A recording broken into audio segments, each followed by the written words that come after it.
Hello friends, मैं doctor Ramayan Kushwaha और आप देख रहे हैं सिंगल एलिमेंट मैनी ट्रीटमेंट। इसमें हमने सीरीज़ शुरू किया है फ्रेंड। चैप्टर 15 में ये सीरीज़ बी है, ऑस्टियोआर्थराइटिस ऑफ द नी। तो पिछले वीडियो में हमने आपको आपके बॉडी वेट के हिसाब से आपका ग्राउंड पे कितना लोड पड़ता है, आप जॉगिंग करते हैं तो कितना लोड पड़ता है, जब आप वॉक करते हैं तो कितना लोड पड़ता है, और ऑस्टियोआर्थराइटिस का जो डायग्नोसिंग पैटर्न है इसमें प्राइमरी सेकेंडरी के बारे में मैंने आपको बताया था।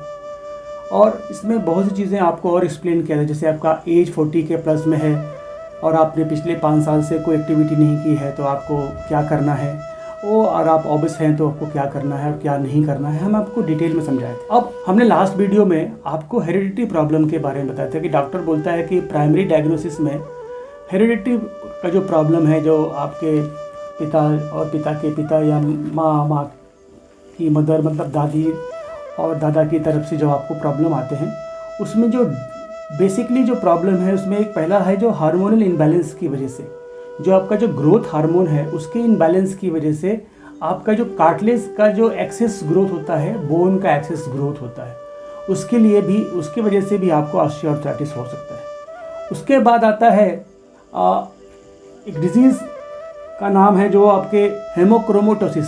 ये एक डिजीज़ ऐसा है कि इसमें आपका जो टिश्यूज़ के अंदर टॉक्सिक आयरन की मात्रा बढ़ जाती है। ये जेनेटिक प्रॉब्लम है। ये आप कह सकते हैं कि एंटीबॉडी का एक इनबैलेंस टाइप का, जो आपकी एंटीबॉडी है वो बराबर से काम नहीं कर रही, जेनेटिकली ये आपके बॉडी में ट्रांसफ़र होते जा रहा है। दूसरा प्रॉब्लम है हेमोफीलिया। डियर फ्रेंड, हेमोफीलिया में आपका जो ब्लड है ना वो प्रॉपरली क्लॉट नहीं होता है, और ब्लड क्लॉटिंग में सबसे बड़ा जो रोल प्ले करता है वो विटामिन के का है। तो जेनेटिकली एक डेफिशिएंसी आपके बॉडी में चली आ रही है, तो आपका ब्लड प्रॉपरली क्लॉट नहीं हो रहा है, तो इसकी वजह से आपको ऑस्टियोआर्थराइटिस होने का चांस बढ़ जाता है। दूसरा फ्रेंड, हमने लास्ट वीडियो में बॉडी वेट के हिसाब से आपको बताया था कि ऑस्टियोआर्थराइटिस कैसे होता है। फिर आप बीमार हो गए, चिकनगुनिया हो गया, ऐसा कुछ इन्फेक्शन जैसा कुछ हुआ। दूसरा एक प्रॉब्लम है, जो एथलीट है, जो स्पोर्ट्समैन है, उसको ये पता नहीं है कि उसके पैर का स्ट्रक्चर कैसा है। इसका भी बहुत बड़ा रोल है। जैसे अगर आपका नॉक नी है, नॉक नी ऐसे, आप जब खड़े होते हैं पैरेलल फुट करके, पैर क्लोज करके, तो आपका नी ऐसे लॉक हो जाता है। और आप रनिंग करते हैं, मतलब आप स्पोर्ट्स में इन्वॉल्व हैं, क्रिकेट खेल रहे हैं, फुटबॉल खेल रहे हैं, टेनिस खेल रहे हैं, मतलब आप खेल रहे हैं और सम टाइम आपको पेन हो रहा है, आपको पता चल नहीं रहा है। नॉक नी वाले एथलेटिक कोई भी स्पोर्ट्स में पार्ट नहीं ले सकते, करना नहीं चाहिए उनको, मतलब रेगुलर फिजिकल ट्रेनिंग में आप इन्वॉल्व नहीं हो सकते। दूसरा होता है बो नी। आपका जो नी है वो बो हो जाता है, बो की तरफ, और आप उसी पोस्चर्स में आप अपना running, jogging, regular physical activity कर रहे हैं, तो आपका वेयर एंड टेयर होने ही वाला है। इसमें कोई, अगर आप जेनेटिक प्रॉब्लम में, मतलब जब से आप बॉर्न हुए हैं तब से ही पैर आपका ऐसा है तो भी, और जो नॉक नी वाले हैं उनका फ्लैट सोल होता है, सोल एकदम फ्लैट रहता है फ्रेंड, उनको ध्यान रखना है कि कोई भी रेगुलर फिजिकल एक्टिविटी वाला स्पोर्ट्स नहीं करे, कोई ऐसा काम नहीं करे जिसमें आपको दौड़ना भागना हो। ये जेनेटिक है तो भी आपको अपना फील्ड चूज़ करना है। अगर आप करेंगे तो आप इंजर्ड होंगे। उसके बाद देर हम बात करते हैं, अगर आपको ये प्रॉब्लम हुआ, आपको कैसे मालूम पड़ेगा? सिम्टम तो कोई होना चाहिए। How to read your symptoms. कुछ लोग कहते हैं थोड़ा सा हो रहा है दर्द, गोली खा लेते हैं, अपने आप एज्यूम कर लेते हैं कि ये हुआ रहेगा तो ये हो जाएगा, या खा लेते हैं, दवा हो जाएगा, लेकिन ऐसा नहीं है। आपको पहले खुद की बॉडी का सिम्टम खुद समझना पड़ेगा, तब आप जाके डॉक्टर को बता पाओगे कि मैं जो ये हो रहा है, मैंने ये महसूस किया, लास्ट मंथ में मुझे ये हुआ। तब डॉक्टर समझ पाएगा कि आपको हुआ क्या है। आप खुद ही समझेंगे नहीं तो डॉक्टर क्या समझाएंगे आप? क्योंकि आजकल नाड़ी वैद्य का तो ज़माना नहीं है कि भी नाड़ी देखा पता लग गया कहाँ कहाँ वेयर एंड टेयर हुआ, ऐसा तो हो नहीं सकता। ऑर्थोपेडिक्स आपसे पूछेगा, आप समझा नहीं पाओगे तो आपका एक्सरे MRI जो भी है वो करेंगे। तो सिम्टम में पहला फ्रेंड कि आपका जो जॉइंट का जो स्वेलिंग है वो एक्टिविटी के साथ, मतलब कोई भी एक्टिविटी करेंगे तो उसमें स्वेलिंग आती है। फिर जॉइंट में एक तरह का स्टिफनेस, सुबह उठ के जब आप उठेंगे ना तो आपके पैर सीधे नहीं होते हैं, बराबर स्टिफ हो जाते हैं। फिर जैसे जैसे चलने लगेंगे तो वो फ्री हो जाता है। कुछ मिनट के बाद धीरे धीरे आप नॉर्मल हो जाएंगे, फिर दिन भर नॉर्मल रहेगा। ये फ्रीक्वेंसी क्या है ना, बार बार बढ़ती जाएगी। मतलब स्टिफनेस कभी होगा कभी नहीं होगा, लेकिन ग्रेजुअली ये इंक्रीज हो जाएगा। पहले 5 मिनट में आप सीधे होते थे, फिर 7 मिनट, 8 मिनट, 10 मिनट, ऐसे ये बढ़ता जाएगा। और जब इसके अगेंस्ट में आप एक्शन करेंगे तो आपकी नी में स्वेलिंग आएगा, फिर स्वेलिंग सम टाइम चला जाएगा, फिर स्वेलिंग आएगा, कुछ समय के बाद ये स्वेलिंग जाएगा ही नहीं और टेंडर पेन होगा आपको। दूसरा, कोई भी एक्टिविटी करेंगे तो जॉइंट में से कट कट की आवाज़ें आती हैं, कट कट की, जिसे कोई चीज़ टूट रही है अंदर, कभी चट चट की आवाज़ें आएंगी, कैसे लगेगा कोई चीज़ ग्राइंड हो रहा है, कर कुर करके ऐसे आवाज़ें आती हैं। सम टाइम वो आवाज़ें चली जाती, बट कुछ समय के बाद ये कॉन्स्टेंटली आपके साथ होते रहेगा। और जब ये आवाज़ें होंगी तो आपके जॉइंट का स्वेलिंग बढ़ेगा। जॉइंट जैसे लगेगा कि जाम हो रहा है, मतलब वो आपको चलने में तकलीफ होगी। और बढ़ेगा तो आपका जो पैर का जो फोल्डिंग है, नी जॉइंट में पैर जो फोल्ड करते हैं, वो फोल्डिंग का रेंज ऑफ मोशन कम हो जाएगा। फिर आपको उठने बैठने में दिक्कत होने लगेगी, सीढ़ी चढ़ने में दिक्कत होगी। किसी को सीढ़ी उतरने में दिक्कत होती है, किसी को सीढ़ी चढ़ने में दिक्कत होती है। दोनों का अलग अलग सिम्टम है। दूसरा एक प्रॉब्लम आएगा जब आप रात को सोने जाएंगे, जब फ्रेंड, तो आपको घुटने में दर्द होगा। जैसे दोनों घुटना रख के ऐसे सोएंगे साइड में, आपको पेन चालू होगा, स्लीपिंग में पेन चालू होगा। अब आप बोलोगे यार हम तो कुछ एक्टिविटी नहीं कर रहे, फिर पेन क्यों चालू हो रहा है?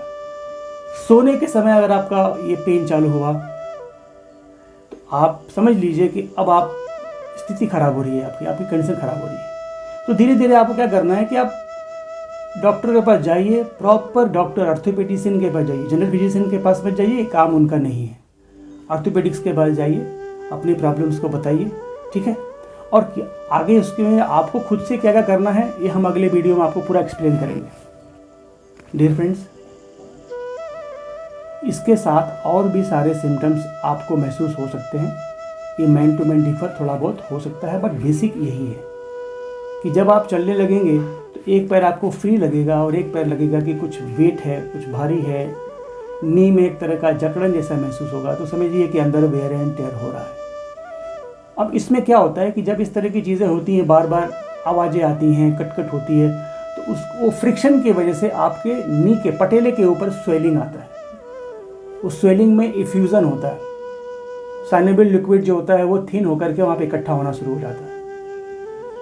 लास्ट टाइम ये वीडियो में बताया था कि साइनोवियल लिक्विड होता है, टेंडन होता है, लिगामेंट्स होता है, मेनिस्कल्स होता है, ब्रासा होता है। ये सब चीज़ों को मूव कराने के लिए, प्रॉपर मूव कराने के लिए एक लुब्रिकेशन का सिस्टम है, जिसको साइनोवियल लिक्विड बोलते हैं। साइनोवियल लिक्विड आपके बॉडी से ही प्रोड्यूस होता है। जितना आप एक्सरसाइज करेंगे, इसके पीछे सबसे बड़ा जो फैक्टर है वो है आपका ड्रिंकिंग हैबिट। आप पानी कितना पीते हैं, जूस कितना पीते हैं, लिक्विड इंटेक कितना है आपका, और कैसे लेते हैं आप। प्यास लगता है तो इकट्ठे गिलास पानी पी लेते हैं या घूट घूट पानी पीते हैं। आज आपको समझना है कि नी जॉइंट्स का सबसे बड़ा रेमेडी है वो लिक्विड इंटेक है। प्यास लगने से पहले पानी पीजिए, भूख लगे तो खाना खाइए, अगर जॉइंट्स को आपको बचाना है। ये बेसिक कॉन्सेप्ट है। अब ये अंदर जो वेयर एंड टेयर हो रहा है उसको समझने के लिए एक एग्जाम्पल आपको देता हूँ मैं। इससे आप समझ पाएंगे कि basic concept of joint care क्या है। फ्रेंड्स, ये आटा, चपाती बनाने वाला आटा, आप इसको रोटी कहिए, चपाती कहिए, रोटला कहिए, जो मर्जी कहिए, तंदूरी रोटी भी मान सकते हैं आप, बट बनता ऐसे ही है। इसको गूंथने के बाद, इसको पानी डाल के आटे को गूंथते हैं। गूंथने के बाद ये सॉफ्ट नरम हो जाता है। देखिए, इसको हम खींच रहे हैं, ये खींच रहा है बट टूट नहीं रहा है। देखो, देख रहे हैं आप? हमारे बॉडी का लिगामेंट्स, टेंडन, जो कुछ भी सिस्टम है वो इस पे काम करता है। हमारा मसल्स ऐसे काम करता है। इसमें अगर पानी है, आप जूस पीने वाले हैं, अच्छा लिक्विड लेते हैं, आप जो भी आपका जो मानक है 2.5 लीटर से 3 लीटर पानी पी रहे हैं आप, जूस पी रहे हैं, तो आपका जो जॉइंट मसल्स के अंदर इस तरह का सॉफ्टनेस रहेगा। एक सर्टेन एक्सटेंट तक ये फैलेगा, टूटेगा नहीं। अब तक हमने जो बात किया लिगामेंट टेयर हो जाएगा, आपको इंजरी हो जाएगा, ये घस जाएगा, वो घस जाएगा। भाई क्यों घस जाएगा? जब सॉल्युबल लिक्विड कम होगा तो अंदर वेयर एंड टेयर शुरू होगा। तो कहाँ से लिक्विड बनेगा? पानी से। लिक्विड आपको पानी से बनेगा, प्रोटीन से नहीं बनेगा। प्रोटीन आप पीते रहेंगे तो वाटर लेवल आपका बॉडी का और कम हो जाएगा। आपको हमेशा पानी का लेवल बना के रखना है। दूसरा, पेट खराब नहीं हो, गैस नहीं हो, एसिडिटी नहीं हो। अगर ये होगा तो लिक्विड बहुत जल्दी जल्दी सूखना शुरू हो जाता है। देखिए फ्रेंड, अब इसी को अगर हम चपाती बना दें, उसको खींचेंगे तो वो टूट जाती है। तोड़ के खाते हैं ना हम लोग। ये कंसेप्ट में हमारा सिस्टम काम करता है, हमारा जॉइंट काम करता है, हमारा मसल्स काम करता है। बेस ऑफ लाइफ है, आपके जॉइंट्स और मसल्स का ही लाइफ है। पानी जब तक है प्रॉपर, आपका एजिंग भी स्लो होता है, आपके चेहरे पे झुर्रियाँ नहीं पड़ती हैं। Dear friends, simple juice and पानी, सप्लीमेंट की भी ज़्यादा ज़रूरत नहीं पड़ेगी इसमें, अगर आपने प्रॉपरली मैनेज कर रहे हो तो। डियर फ्रेंड्स, अब ये सिम्टम आप समझ गए, रीज़न समझ गए, आप किसको क्या करना चाहिए हमने आपको एक्सप्लेन कर दिया। पिछले सीरीज़ ए में बताया, अब सीरीज़ बी में बता रहा हूँ। अब इसको डायग्नोस करने के लिए आप क्या क्या कर सकते हैं, डॉक्टर क्या क्या करता है। पहला डॉक्टर जाएगा, पहले आप अगर प्रॉपर ऑर्थोपेडिक सर्जन है, डॉक्टर है, आपके पैर का एग्जामिनेशन करेगा। वो आपके पटेले पे हाथ रख के आपको नी को फोल्ड करेगा, फिर वो देखेगा कर आवाज़ आ रही है कि नहीं, कोई आवाज़ आ रही है कि नहीं, जॉइंट फ्रीली मूव कर रहा है कि नहीं। ये है फिजिकल एग्जामिनेशन। उसके बाद ऑस्टियोआर्थराइटिस को समझने के लिए सबसे बेसिक जो टेस्ट है वो एक्सरे, APLT और स्काईलाइन व्हील ऑफ पटेला, कि पटेला का डिस्टेंस कितना है, वो कितना घसा है, दोनों जॉइंट्स कितने घिसे हैं, उनका जो प्रॉपर पोजीशनिंग है कि नहीं है। ये सब होने के बाद अगर आपको कुछ समझ में नहीं आ रहा है तो हम जाते हैं MRI में। MRI में एक एक लिगामेंट्स, एक एक टेंडन, मेस्कल्स के बारे में मालूम पड़ता है। पानी कितना है, कितना टूटा है, किस लेवल में टूटा है, ग्रेड 1, ग्रेड 2, ग्रेड 3 में कितना टेयर हुआ है, वो सब MRI में आता है। तो ये सब चीज़ें आते हैं, उसके बाद आपका ट्रीटमेंट शुरू होता है। अब ये कॉन्सेप्ट जितना भी मैंने आपको भी समझाया है, इसके पीछे जो हमारा जो डेटा कलेक्शन है, जो मेरा रीडिंग है, जो मेरा स्टडी है, वो है Harvard medical school special health report की एक बुक आती है। उसका नाम है लिविंग विथ ऑस्टियोआर्थराइटिस। ये 2016 का संस्करण है। इसमें काफ़ी रिसर्च के बाद इन सब कॉन्सेप्ट्स को बताया गया है और बहुत ही यूज़फुल बुक है। इसमें नॉलेज भी काफ़ी अच्छा, और ये पढ़ने के बाद समझ में आया कि हम लोग इन चीज़ों को बहुत अच्छे से मैनेज कर सकते हैं। इसके लिए थोड़ा समय निकालना पड़ेगा फ्रेंड। समय नहीं निकालेंगे, 24 आवर का एक सर्कल होता है हमारा, 24 घंटा दिन और रात मिला के, उसमें से अगर हम पर आवर 1 मिनट निकालते हैं तो होता है 24 मिनट। अगर आपके पास 24 मिनट भी नहीं है अपने शरीर के लिए, बॉडी के लिए, अपने जॉइंट्स के लिए, तो आपकी कोई गारंटी नहीं है। फिर आप TKR के लिए रेडी हो जाइए। जैसा मैंने लास्ट वीडियो में बताया था कि ये 4 से 5 गुना बढ़ गया है। 2015-2016 में 2.5 लाख लोग टोटल नी रिप्लेसमेंट पे गए हैं पूरे ऑल ओवर इंडिया। अब ये 8 से 10 लाख हो गया है। आप चाहते हैं कि आप इस भीड़ में शामिल नहीं हो तो अपने जॉइंट्स का केयर करिए। घुटने में प्रॉब्लम आया तो फिर आपका चलना फिरना बंद हो जाता है। डियर फ्रेंड्स, इस सीरीज़ को आप पहले सीरीज से लेकर के लास्ट सीरीज तक देखें, आपका पूरा कॉन्सेप्ट क्लियर हो जाएगा। अभी हम थेरेपी पे भी आएंगे, होम रेमेडी पे भी आएंगे, आयुर्वेदा पे भी आएंगे, सब चीज़ें आपको बताऊंगा मैं। प्रॉपर कॉन्सेप्ट क्या है, इसका बेस क्या है, इसको ठीक करने का बेसिक रीज़न, बेसिक कॉन्सेप्ट क्या है, फिजियोथेरेपी है कि क्या है, हम सब आपको डिटेल में समझाएंगे। आपका घुटना कितना भी वर्स क्यों नहीं हो गया हो, डॉक्टर ने आपको सर्जरी भी क्यों ना बोला हो, आप अपने आप को बचा पाओगे, इस बात की आपको गारंटी देता हूँ। आप अपना पूरा ध्यान रखिए, वीडियो को पूरे सीरीज़ को देखिए, अपने फ्रेंड्स में शेयर करिए, अपने लोगों को शेयर करिए और उनको अवेयर करिए। डियर फ्रेंड, ये वीडियो आपको अच्छा लगा हो तो अपने दोस्त में ज़रूर शेयर करने की, और इस वीडियो को अंत तक देखने के लिए आप सभी का धन्यवाद। Thank you and God bless you all.